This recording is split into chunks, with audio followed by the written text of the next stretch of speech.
সাফল্য অনেকটা উস্কানি দেওয়া শিক্ষকদের মতো।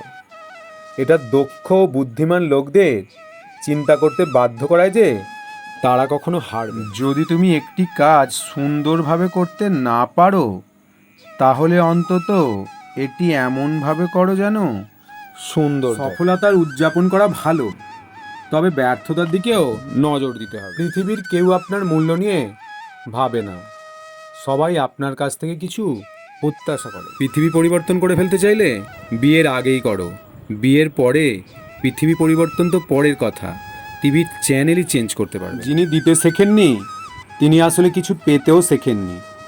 দেয়ার আনন্দ তো পাওয়ার আনন্দের চেয়ে আকাশ সমান বড়। আমি আমার জীবনে প্রতিটি মানুষকে গুরুত্ব দিই, কারণ যারা ভালো তারা আমার সঙ্গ দেবে এবং যারা খারাপ তারা আমাকে শিক্ষা দেবে। আর জীবন যাপনের জন্য শিক্ষা এবং সহযোগিতা দুটোই প্রয়োজন। জীবনে কঠিন বাধাগুলো তোমাকে ধ্বংস করতে আসে না, বরং আসে তোমার ভিতরে লুকিয়ে থাকা অমৃত শক্তি ও সম্ভাবনা অনুসন্ধান করতে। বাধা সমূহকে দেখিয়ে দাও যে তুমিও কম কঠিন। মন যাকে চায় তাকেই যদি পাওয়া যায় সেটা সৌভাগ্য, আর পাবে না জেনেও কাউকে মন থেকে চাওয়াটা প্রকৃত ভালোবাসা। টাকা আপনাকে বিছানা দেবে কিন্তু ঘুম দেবে না, টাকা আপনাকে খাবার দেবে কিন্তু খিদে নয়, টাকা আপনাকে ভালো কাপড় দেবে কিন্তু সৌন্দর্য নয়। তাই আপনার টাকা আছে বলে কোনো গরিব মানুষকে তাচ্ছিল্য করুন। ভুল পথে হাঁটলে যেমন বারবার হোঁচট খেতে হয়, তেমনি ভুল মানুষের সাথে চললে বারবার পৃথিবীর সবাই আপনার সাথে বেইমানি করলেও আপনার পরিশ্রম আর যোগ্যতা কখনো বেইমানি করবে। ভালোবাসা মানে শুধু রূপ বা দেহের আকর্ষণ নয়, ভালোবাসা মানে সম্মান, শ্রদ্ধা, বিশ্বাসও। একজন মানুষ একাই জন্ম নেয় এবং একাই মৃত্যুবরণ করে, তার কর্মফল একাই ভোগ করে এবং একাই স্বর্গ বা নরকে গমন করে। মূর্খ শিষ্যের উপদেশ, দুষ্টু স্ত্রীর পালনে এবং শত্রুদের চক্রান্তে পণ্ডিত ব্যক্তিও নষ্ট হয়। দেহের অহংকার বিনষ্ট হলে পরমাত্মার জ্ঞান লাভ হয়। তখন মন যেখানে যায় সেখানেই তার সমাধি ঘটে।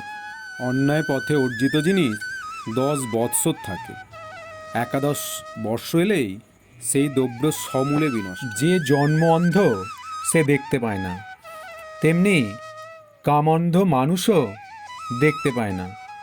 অহংকারে যে উন্মত্ত সেও দেখতে পায় না, আর ধনী ব্যক্তি দেখতে পায় না নিজের দোষ। ভোজনে খুশি হন ব্রাহ্মণগণ, ময়ূর খুশি হয় মেঘের ডাক শুনে, ঈশ্বরের করুণা পেলে খুশি হন সাধুগণ, আর দুর্জনেরা খুশি অন্যের বিপদ। মেয়েরা ধন পেতে চায়, মধ্যমেরা চায় ধন ও মান দুই, উত্তম ব্যক্তিরা কেবল সম্মান চায়।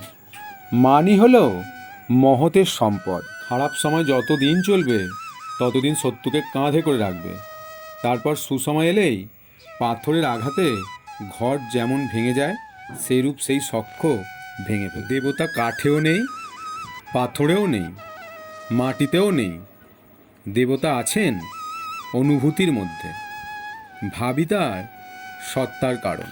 শান্তির তুলনীয় কোনো তপস্যা নেই, সন্তোষের চেয়ে বড় সুখ নেই, বাসনা অপেক্ষা বড় শত্রু নেই, দয়ার মতো ধর্ম নেই। রূপকে অলঙ্কিত করে গুণ, বংশকে অলঙ্কিত করে চরিত্র, বিদ্যাকে অলঙ্কিত করে সাফল্য, আর সম্পদকে অলঙ্কিত করে ভোগ। বিষশূন্য সাপেরও ফোনা তোলা উচিত, কারণ বিষ থাক বা না থাক ফোনা তোলাটাই ভয়ঙ্কর। অতীতে কি হয়েছে আর ভবিষ্যতে কি হবে এই নিয়ে চিন্তা করে সময় নষ্ট করো না। যা হয়েছে তা ভালোর জন্যই হয়েছে, যা হবে তা ভালোর জন্যই হবে। তুমি নিজের কর্তব্য সঠিকভাবে পালন করে যাও। আমরা জীবন নিয়ে যতই পরিকল্পনা করি না কেন, সবশেষে সেটাই হবে যেটা ঈশ্বর চাইবেন, আর সেটাই শুভ ও কল্যাণকর হবে। কেউ তোমাকে কষ্ট দিলে খারাপ মনে করো না, কারণ মানুষ শুধু সেই গাছেই পাথর ছুঁড়ে মারে যার ফল মিষ্টি হয়। যখন সময় খারাপ যায় তখন চুপ থাকো, কারণ তখন কথা নয়, তখন কর্মই তোমার রক্ষাকর্তা। ভগবান সব দেখেন আর ঠিক সময় বিচার করেন।